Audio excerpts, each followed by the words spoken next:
Hello बच्चों। तो last class में हम लोग ने प्रिंसिपल ऑफ होमोजेनिटी देखा था और उस पर कुछ क्वेश्चंस भी किए थे। आज उसी से रिलेटेड एक इम्पॉर्टेंट पॉइंट जो लास्ट लेक्चर में बच गया था उसको पहले नोट में तुम लोग लिख लेना। वो ये है कि पहले हम लोग नोट डाउन कर लेते हैं फिर समझ लेते हैं कि argument of trigonometric function, logarithmic function, exponential function is dimensionless,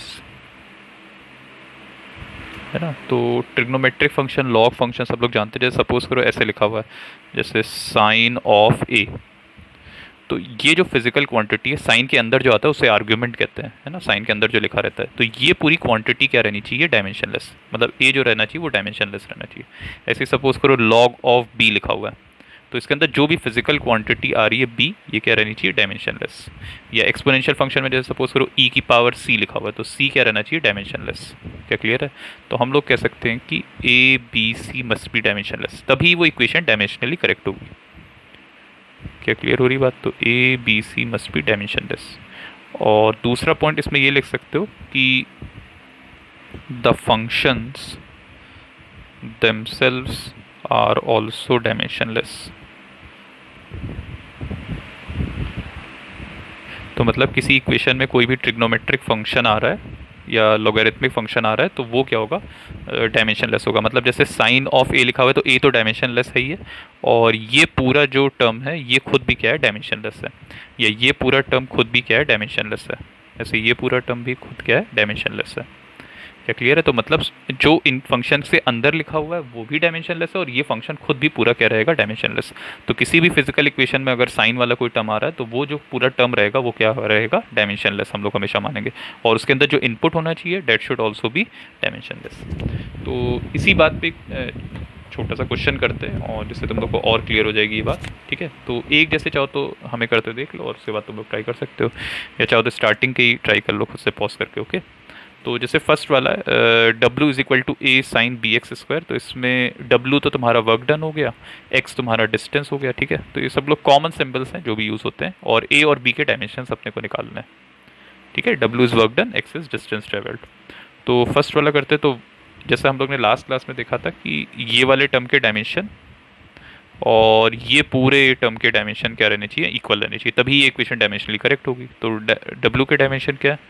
work done के डायमेंशन होते हैं M L square T minus two, और जो वर्क के डायमेंशन है वही इस पूरे क्वांटिटी के भी डायमेंशन होंगे। तो ए साइन बी एक्स स्क्वायर, इस पूरी क्वांटिटी के डायमेंशन क्या होंगे? इसी के इक्वल होने चाहिए, वर्क के इक्वल होने चाहिए। क्या क्लियर है सबको? इस पूरी क्वांटिटी के डायमेंशन किसके इक्वल होने चाहिए? वर्क के डायमेंशन के इक्वल।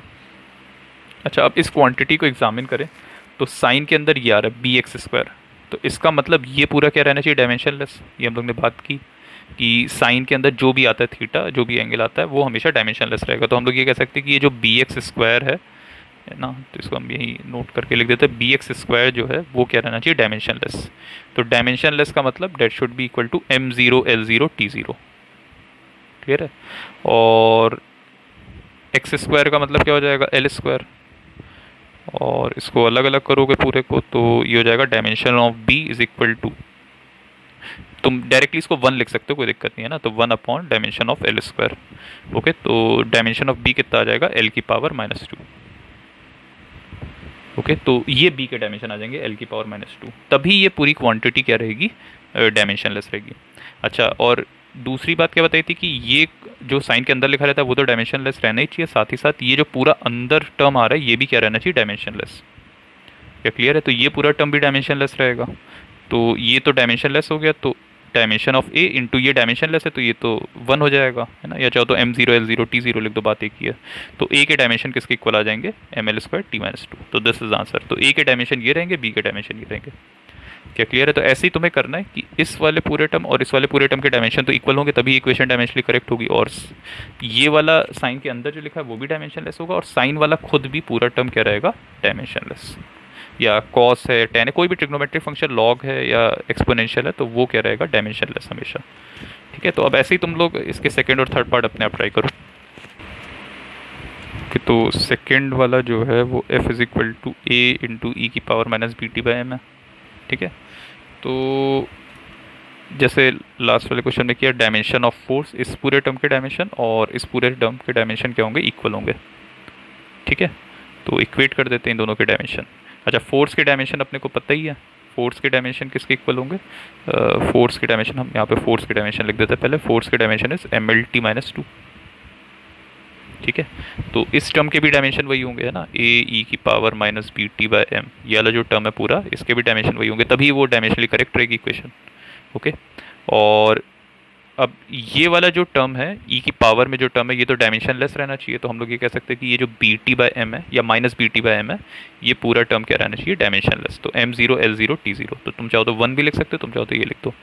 ओके, माइनस के तो कोई डायमेंशन होंगे नहीं, टी के डायमेंशन कितने होंगे, कैपिटल टी, एम के डायमेंशन कितने होंगे, एम, इसको हम लोग वन लिख देते, तो डायमेंशन ऑफ बी कितना हो जाएगा, डेट विल बी एम, और ये नीचे आएगा तो टी माइनस वन, तो ये बी के डायमेंशन आ जाएंगे। ओके, और ये पूरा टर्म खुद में, ये पूरा टर्म खुद में तो डायमेंशन लेस हो गई, है ना, ये ई के पावर में जो आ रहा है वो भी डायमेंशन लेस होगा, और ये पूरा टर्म भी खुद भी डायमेंशन लेस होगा, है ना, जैसे पिछले क्वेश्चन में किया। तो ये डायमेंशन लेस है, तो ये वन हो जाएगा इसके डायमेंशन, मतलब M zero L zero T zero, तो डायमेंशन ऑफ ए कितना आ जाएगा, M L T minus two, ये आंसर है, this is the dimension of A. क्या क्लियर है, तो ए के डायमेंशन ये होंगे और बी के डायमेंशन क्या होंगे, ये होंगे। तो ऐसे ही हम लोग फिर लास्ट वाला पार्ट ट्राई करते हैं। तो पहले आंसर अच्छे से ट्राई कर लेना ना तुम लोग, उसके बाद ही सोल्यूशन देखना है, ऐसा नहीं कि बस सोल्यूशन नोट किया जा रहा है। ओके, तो थर्ड वाले में क्या है, ई के डायमेंशन क्या है, ई के डायमेंशन हो जाएंगे M L square T minus two. ठीक है, और जो डायमेंशन ई के हैं वही डायमेंशन इस पूरे टर्म के रहेंगे, और वही पूरे डायमेंशन इस पूरे टर्म के रहेंगे। तो इसके डायमेंशन कितने होंगे, तो ए कॉस बी टी के डायमेंशन एनर्जी के इक्वल रहेंगे, क्योंकि तभी ये इक्वेशन डायमेंशनली करेक्ट रहेगी। क्लियर है। अच्छा, और ए के डायमेंशन अपने को निकालने हैं, और इसके डायमेंशन देख लेते हैं, cos B T is equal to M L square T minus two. अच्छा, इसमें बी के डायमेंशन तो इजीली आ जाएंगे, क्योंकि ये वाला टर्म कॉस के अंदर वाला जो टर्म रहता है वो डायमेंशन लेस रहता है, तो ये वाला टर्म पूरा डायमेंशन लेस होगा। तो ये जो बी टी है, ये इसके डायमेंशन किसके इक्वल होंगे, वन के इक्वल होंगे, तो ये तुम्हारा टाइम हो जाएगा। तो बी के डायमेंशन किसके इक्वल आ जाएंगे, टी माइनस वन। क्लियर।